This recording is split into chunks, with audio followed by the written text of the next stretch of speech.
Welcome back, guys. Bitcoin is dropping here right now, and I have found a chart that is giving me nightmares. If that chart is playing out, the rally might be over. But I will also show you some contrarian arguments why this might be not the case. If you think that is interesting, definitely stick around here. Make sure that you are subscribed to the channel, like this video, and also activate the bell so that you will never miss out on these really important updates. And of course, also for our next Bitcoin trading call that I will give you here in this episode. And now let's jump directly into it. So here on the CME chart, we can see that we still have technically a small CME gap because they close normally from candle to candle and not from wick to wick. So there's still a small CME gap at 38,365 to 38,535, but the rest got filled yesterday. We rallied into the opening of the CME chart and got really close to fill the CME gap here at the opening of the CME market, but this did not happen, that we closed it completely, but the market considered it closed enough to turn the price around and to go lower here. And remember, I pointed that yesterday out, that a potential a scenario like that might potentially playing out. It will come up, fill the CME gap, and immediately go down. So and that is what we are experiencing here right now. But on the futures market here on CME, we still have a premium compared to the spot market, and I'll show you that here on the next chart. So when we get here to the next chart, that is the chart that is scaring me a lot right now. Here on this chart, what we see is Wyckoff distribution pattern. That's what we are seeing here on this chart. If I switch to candles, you will see that it is actually more accurate than when I have it here on a line chart. So I will put it now into candles. So what we can see here is we have completed phase A. We have also completed phase B with a high point here, which turned then into a lower high once we had the high point here. And now what's missing is that we are creating another lower high. So technically you can say that this was our higher high, that was our lower high. Now we need another lower high to complete this pattern.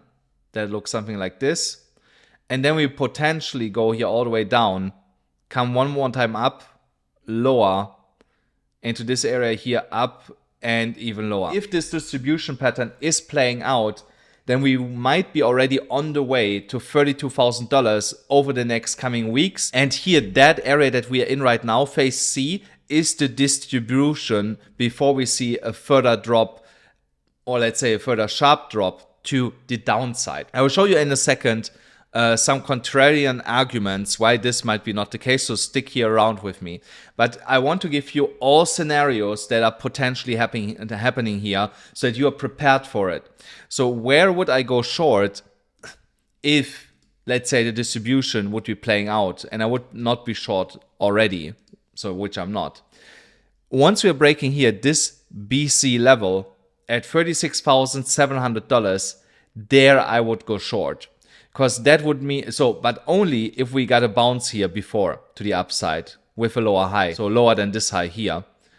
Let's say the next lower high would be somewhere here at $37,400, which would make sense because there is former resistance and it was now for quite a while support, but now it could have turned again into resistance. We have to retest it one more time to confirm it. Here at the retest, you can technically already short, but if you want to be sure, you wait for $36,700 to go short there. So, but technically, if you're a little bit risk averse, you can short already from this point onwards. So, but of course, if we blast through that, get a retest, go higher, then yeah, we have to close that short. And I would have here a really tight invalidation for that. Around $37,600 approximately. There, I would have my stop loss for that short if I would go at $37,400 short. If I go at $36,700 short, my stop loss would be around $37,000. So, and then my target would be here, this area here. That would be my target, $34,600. I would at least adjust my stop loss into profit around $35,000, and then you can let it play it out. You know, Does not matter what happens. In any case, you are profitable and have a risk-free trade in that moment. Because if the trade turns around you at this point here and bounces back to the upside at 35, you get stopped out and walk away with the profit. If it goes lower and it goes actually to 32, then you make even more profit to the downside.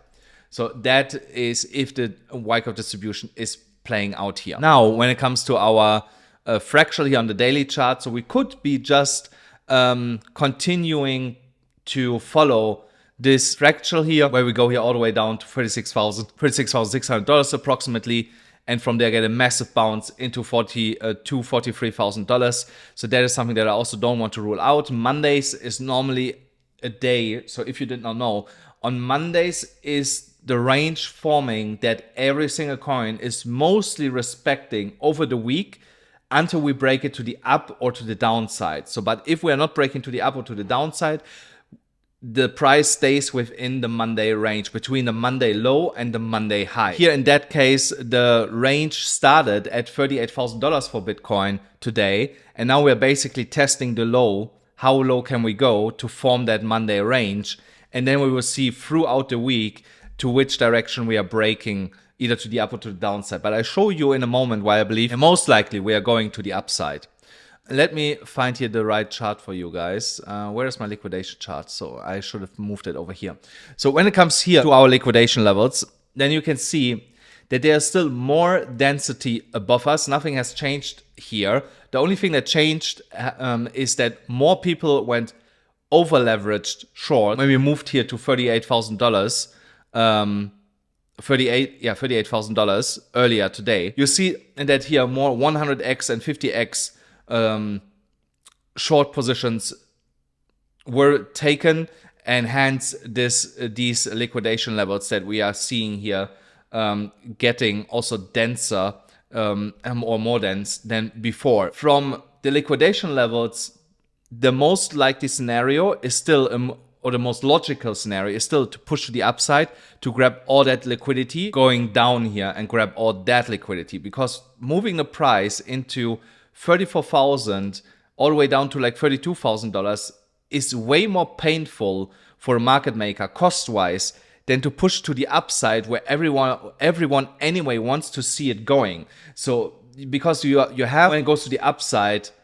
the opportunity to give the people a lot of FOMO so that they think they are missing out and they're jumping in and pouring more money in to drive the price higher and then liquidate everybody on the way into $40,000, and then making people scared, because people are not as scared as they were before, by pushing the price lower. And it takes a while until people will actually start panicking to sell. So it costs them more money to push it down than creating euphoria for the people to push it higher, where they will try to jump on the wagon before they're missing the boat. So that's why it makes more sense to push the price higher than lower. Also, when we're looking here at the Bitcoin liquidation heat map, also here you can see, I give you an example. So here on the brightest level, we see that here around $50 million at $38,000 will be liquidated if the price moves to that level, to $37,933.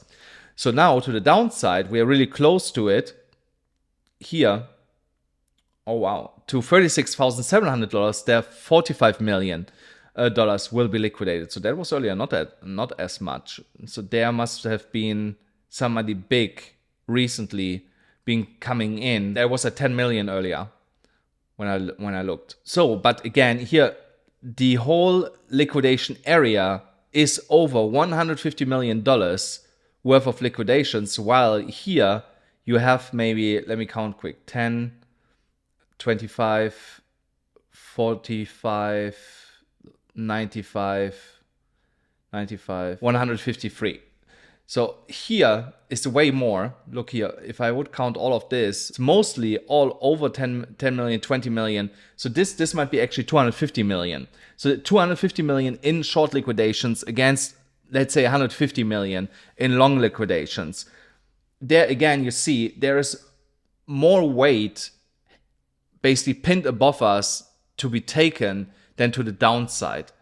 So, and here also you see here a clear level. If here 37,000, what is it? I want to see it. It's like around $37,200. Here I could draw a line. If that level is broken, Bitcoin will snap back to the upside to around 37,400 and then potentially even higher than that. Here also on this 4-hourly chart, as long as we are holding the support resistance flip level, I'm not really concerned, especially with this upward sloping trend line that we are holding. So there is still a possibility that we see another fake out, as we have seen here in the past, that we get a fake out here where we break basically a little bit lower. So, but also here, I think that will stop at $36,700 approximately. So that might be a sniper entry for a long position. I will try to long at 36,700 if we get to that level. Yesterday, I actually took a long. I will be honest with you guys, I got stopped out in a small loss on that long position that I had given, but that's fine. It's part of the game. This afternoon at some point stopped out of that position. So, but I'm gonna try to re-long here at $36,700. Then also here on the 1-hourly chart, as long as we are holding, yeah, so that is basically our support area. As long as we are holding this green box here, we should not be worried at all when it comes to the Bitcoin price. If we lose that green box, then we should get then we should start worrying about what's happening. Again, same thing, as long as we're respecting the green box and this upward sloping trend line, we should be fine. And I will be looking for longs at the bottom of that green box. So guys, don't forget, if you want to long with me together, do it on BYBIT. You still get $30,000 absolutely for free for using my specific link here. Or on BitGet, there you get $30,000 and 20% on your initial deposit, but the 20% can be only used for trading purposes. But every profit that you make out of the 20% is immediately withdrawable. So just that you know. Or on Phemex, if you're in the US, you can use Phemex. I will not explain you how to use an exchange futures platform. If you are in the US, you know what to do.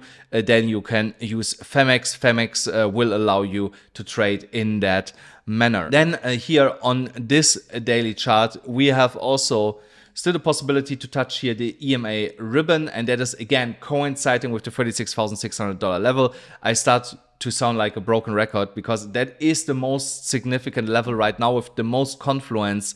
If we touch it, I expect a big reaction back to the upside here. Also, the indicators, the stochastic gave us now a sell signal. The RSI is pointing down, the MACD is pointing down, so momentum is to the downside for the time being. But like I said, this could be only part of forming the Monday range. Tomorrow or tonight, this can immediately turn around and go to the upside. We only need to form that low wherever the price action stops. Like I said, it could go to $36,700, $600. Then we have our range from the beginning of this candle here, which is at, $37,700 to $36,700. It's a $1,000 range. So in that range, we can here stay for a while before we see then a move to the upside. But normally Tuesdays is a day where price gets pushed to the upside. So let it go down to wherever it wants to go. I'm pretty sure tomorrow, in the next 24 hours, we could see a turnaround for the whole market overall. Also here on the weekly chart, I don't believe that the weekly candle will stay as it is here. But I also want to point out, we have seen a formation like that here in the past, and that was recently here in summer, and that was here. Look at this. We got a pump to the upside. We saw indecision in the market with a lot of wicks here in these four candles, and that's basically what we are seeing over here now too. If this weekly candle also creates some wicks to the up and to the downside, then we have also 3 wicks again. So that is never a good sign if we get something like this, when we get so much indecision. So it could a small pullback to the downside to the mid 30s, like 34, 35, ranging here, gaining momentum and coming back and then break it. The same what we did here. We came down a little bit, start ranging, and then we pushed here to the upside. The Bitcoin dominance, I also want to touch quick on that. Is moving here a little bit to the upside because Bitcoin is dropping. So people pull their money out of altcoins and put it into Bitcoin. That's why the dominance is going up, while the Bitcoin price is going down. The only thing what I would not like to see is, again, that we are breaking here above 33.5%. even if we break this downward sloping trend line, it might be just a fake out, giving the market conditions today, so that we come here up, but immediately come back down and then actually trend here lower. If that is not happening, then we most likely get with a Bitcoin push continuation on the Bitcoin dominance, go higher. Altcoins will be carried with the Bitcoin move a little bit, and then we come back down and go lower from there. Really quick, Ethereum. Ethereum has broken here this upward sloping trend line, but again, this could be just another fake out as we have seen it here, and also down here, and also kind of here. So we did not break this trend line here, but the dotted one is the one that we broke. But okay, let's actually remove that, because I'm looking right now just on the solid trend line. So we got here 2 times a fake out. So this here might be also just another fake out for the time being. As long as we are not doing something like this, I'm not really worried. So if we see here price moving lower, coming back up and failing to reclaim the upward sloping trend line, then I would start looking for shorts on Ethereum, because then we might be heading lower, and the same goes for Bitcoin. The total market cap is at $1.374 trillion. That is also not super bearish right now for me, given the fact that we are still above our green support area, lose that support area, and I will also be looking to exit all my altcoin positions. And guys, that's it already for today's episode. I hope you enjoyed it. Please make sure to smash up the like button, hit the subscribe button, hit the notification bell, and I'll see you then again tomorrow.